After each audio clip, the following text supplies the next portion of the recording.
Okay, guys, thanks for coming out and covering us today.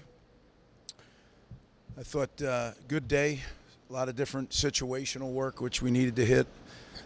Guys did a really good job of staying focused over a long period of time. We got some guys, that just did the situations and then set out the rest, and that gave a chance for other guys to get more work. There's some position battles for backup spots. There's some position battles for starter spots. So this tape will be really watched closely again, as was last week's, and then it's we'll break camp tomorrow, and the guys will move back into their apartments and things, and then Monday we are totally on Ohio. So we'll kind of wrap up camp tomorrow, meetings, go over the film, get the players out of here, and we've been working on Ohio, but now we'll start working on Ohio with the players. And everything's pointed towards opening game from here on out. I'll open it up for questions.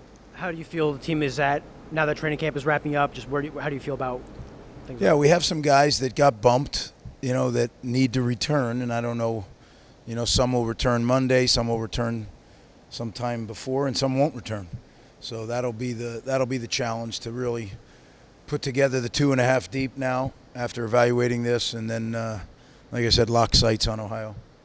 Did anyone separate himself in the left tackle battle? Well, we've had a couple guys.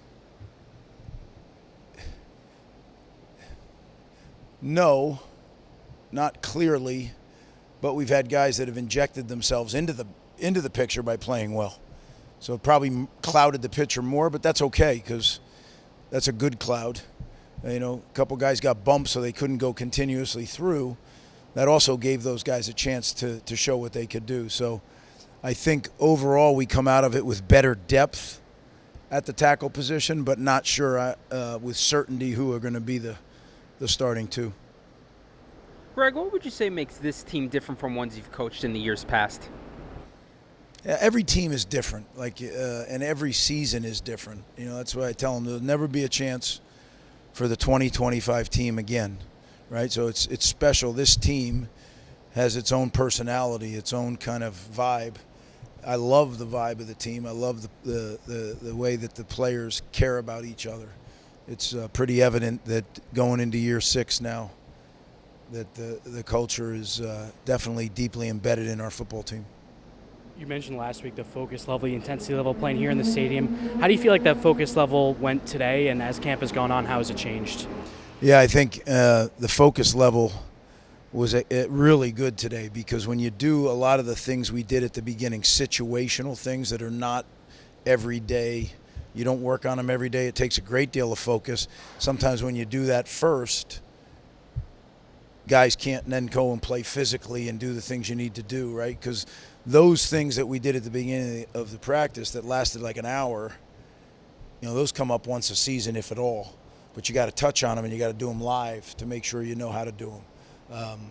But then to come out and have a scrimmage the way they did, I was proud of them. And a lot of those guys were younger guys that got those post-situational reps, and they played with focus. So, especially in this day and age, what you ask a football player to do is intensely focus for over 4 hours.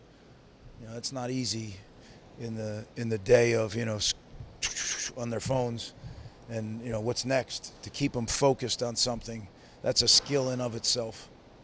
What have you seen from some of the young quarterbacks since the spring and their maturation? Yeah, I think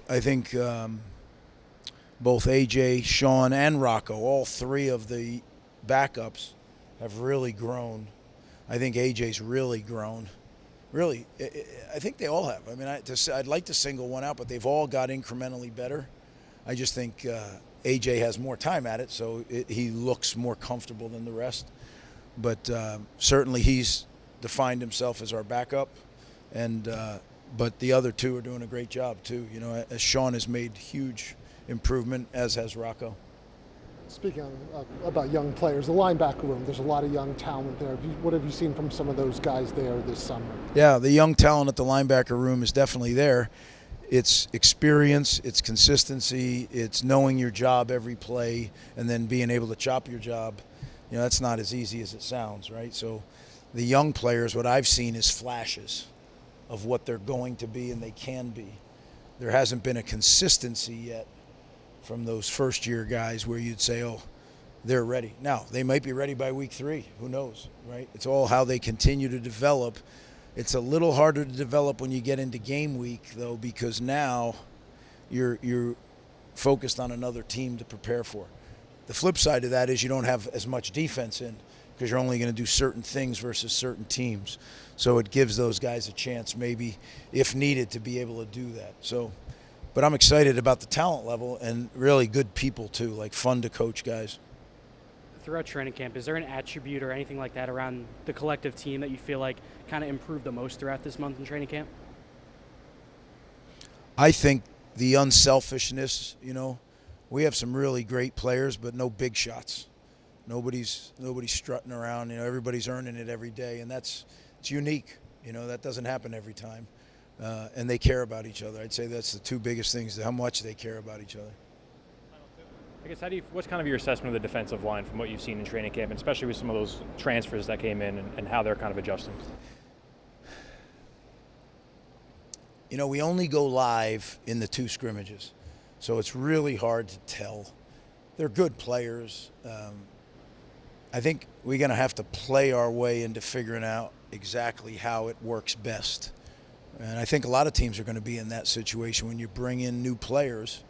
I don't think you stop evaluating just because the season starts. About a quarter of the way into the season, you really should know what your team is and what they're capable of. But I think we're going to, with as many new guys as we have in the lineup on defense, there'll be some tinkering, until you get a little deeper into the schedule. How much of that too deep at this point do you feel like you have a solid knowledge of? For example, if the game was tomorrow, how much of it do you feel comfortable with? And are there any position battles that you had your eye on entering training camp that you feel have been settled? Yeah, it's all going to be about. I think I know pretty much who the 2.5 deep are. It's all going to be about who gets what piece, right? And as we say around here, you earn it. So if you practice the right way and you prepare the right way, then you're going to get a bigger piece. And then game day comes, and if you prove yourself on game day, then you're going to get a bigger piece. As I tell them all the time, all I do is facilitate the depth chart. They put it on tape, and it gets graded. Everything they do gets graded during the week. Everything they do gets graded during scrimmages. So as long as we're grading it correctly, it's not real hard to figure out. It's just a matter of different packages, how to mix and match the talents and get the most beneficial set of guys on the field.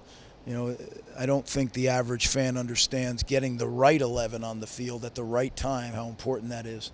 But that's what personnel groups are. That's what packages are. That's why you have different packages and personnel groups, to try to get the right 11 on the field. Again, thanks for coming out, guys. Appreciate it.